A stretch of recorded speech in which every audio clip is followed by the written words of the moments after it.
श्री गुरुचरित्र कथासार अध्याय 26 वेदांचा विस्तार। या अध्यायाचे नित्य श्रवण अथवा वाचन केल्यास आपापल्या अभ्यासाविषयांमध्ये विशेष प्रावीण्य मिळेल।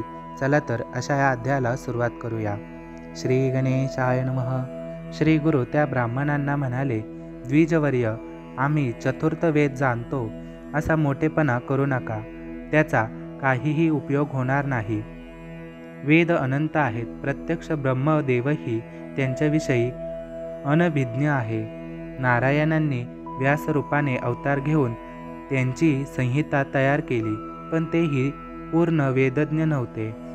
पहिलं वंशपायन, जैमिनी आणि सुमंत हे वेदव्यासांकडे विद्याभ्यास करत होते।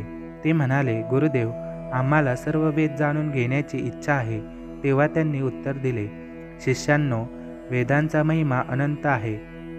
कल्पपर्यंत आयुष्य लाभले तरी एका वेदाचा अभ्यास होऊ शकत नाही, तिथे 4 वेद कसे आत्मसात होणार?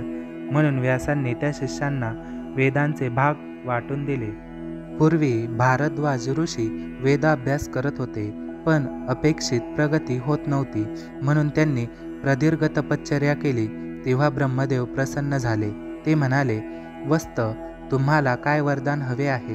ते म्हणाले, मला ब्रह्मचर्य पालन करून सर्व वेद शिकायचे आहेत, ते मला शिकवा।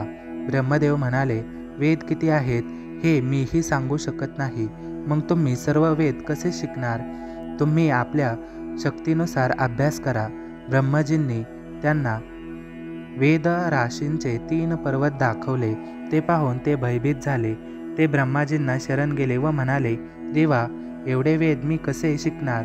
म्हणून तुम्ही जे द्याल तेच मी घेईल। त्यांनी त्यांना अभ्यासासाठी 3 मुठी भरून वेद दिले। भारद्वाजांनी त्या 3 वेदामधील काही मंत्र वेगळे करून 4था वेद तयार केला। पुढे हे 4 वेद व्यासांनी आपल्या 4 शिष्यांना वाटून दिले। पहिलं मुनींना ऋग्वेद सांगितला, वैशंपायन यांना यजुर्वेद सांगितला, जैमिनींना सामवेदाची व सुमंतांना अथर्ववेदाची सविस्तर माहिती सांगितली। त्या प्रत्येक वेदाचे ध्यान, वर्ण, गोत्र, देवता, छंद, स्वरूप, उपवेद, भेद, शाखा यावर विस्तृत विवेचन केले। श्री गुरूंच्या मुखातून ती सर्व माहिती ऐकताना ते ब्राह्मणही थक्क होऊन गेले। श्री गुरु त्यांना म्हणाले, पूर्वी या भारतखंडातील लोक पुण्यवान होते, वर्णाश्रम धर्माला अनुसरून वागत होते। ते सत्व कलियुगात लोप पावले। ब्राह्मणांनी कर्म सांडले, ते वेदबाह्य आचरण करू लागले, त्यामुळे वेदाभ्यास मागे पडला। ब्राह्मण इतके कर्मभ्रष्ट झाले की द्रव्याच्या लालसेने यवनांपुढे वेदपठण करू लागले, त्यांना वेदांचे रहस्य सांगू लागले। या अधोगतीला काय म्हणावे? पूर्वी वेदविद्येमुळे ब्राह्मणांना देवत्व प्राप्त झाले होते, त्यांना देवदेवता वश होत्या, म्हणून लोक त्यांना सन्मानाने भूदेव म्हणत असत। त्यावेळी विप्रवचनांचे सामर्थ्य इतके थोर होते की इंद्रादिक सुरश्रेष्ठीसुद्धा त्यांना वचकून असायचे। विष्णू निजदैवत समजून त्यांची पूजा करायचे। राजे महाराजे त्यांच्या निस्पृह आचरणाचे कौतुक करायचे, त्यांचा आदर करायचे।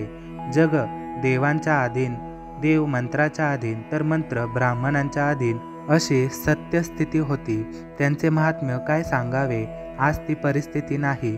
ब्राह्मण आपले सत्व गमावून बसले आहेत, वेदमार्ग सोडून अज्ञानाने वाटेल तसे वागत आहे। पैसे घेऊन अयोग्य लोकांपुढे वेदपठण करतात।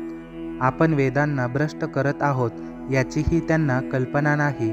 अशा मूर्खांचे तोंडही पाहू नये, ते मरणोत्तर ब्रह्मराक्षसच होणार। द्विजहो, अशा आहेत चतुर्वेदांच्या शाखा, असे आहेत त्यांचे भेद। तुम्ही स्वतःला मोठे ज्ञानी समजताना मग ही माहिती तुम्हाला होती का? नाही ना? मग आम्ही चतुर्थवेदी असा मोठेपणा मिरवून जगात आपल्या विद्वत्तेचा डंका कशाला पिटता? जयपत्रे मागत कशाला हिंडता? त्रिविक्रम भारतींना कशाला छळता? तुम्हाला जयपत्र वगैरे काहीही लिहून मिळणार नाही। आता मुकाट्याने निघून जा, आपला जीव धोक्यात घालू नका, त्यातच तुमचे कल्याण आहे। सिद्ध म्हणाले, नामधारक श्री गुरूंनी त्या ब्राह्मणांना हिताची गोष्ट सांगितली होती, पण त्यांनी आपला हेका सोडला नाही. ते म्हणाले, तुम्ही वादविवाद केला नाहीत तर आम्ही हरलो असे होईल. ही वार्ता राजाला कळली तर आमचे महत्त्व राहणार नाही. नामधारक यालाच विनाशकाले विपरीत बुद्धी म्हणतात. त्या द्विजांचे दिवस भरले होते, म्हणूनच त्यांना आपले हित कशात आहे हे कळत नव्हते, असेच मला म्हणावेसे वाटते. अशा प्रकारे श्री गुरुचरित्र कथासार यातील अध्याय 26वा समाप्त होत आहे. धन्यवाद.